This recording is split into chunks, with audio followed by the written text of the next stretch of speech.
Ka Menteri Badai Khmi ia katnat karep karyang ikong amperin lingdo akasengi baari la penpau ba ka Jingtemu na kebenta ka Lawei Jong ka Sorkar Jylla ka long ban Kynthup ia Shibun ki Jingpynmih ha ka one district one product lani odop Jong ka Jylla ha ba ai jingkren ha ka jingelang Jong ka odop ka balalong ha Pinewood Hotel ikong lingdo ila ong ba ka Jylla ka lapha e ka Jingterwa sha ka Kenhun ka DPIIT odop ban Kynthup ya ki wei ki Jingpynmih na ka Jylla kum ki Rindia lani Erisil na Ribhoi district ki Khiuranei na West Jainti Hills district bat ki Tiar Than da ki Siet ki bana East KHASI Hills district ila ong ru ba ka Jingtei Jong ka Jylla ka lalong ka bajop na ka benta ban pentrei kam ya ka odop bat ban trei na ka benta ban Kentiu ya ki Jingdon Jingem bat ka penriu spa ya ka Jylla.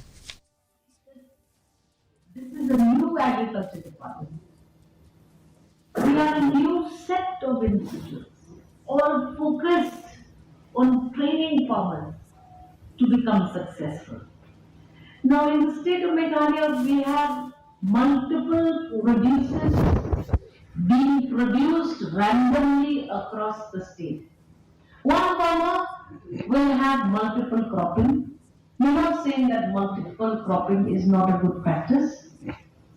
We're saying that it's also good for the soil, it's good for the livelihood of the farmers.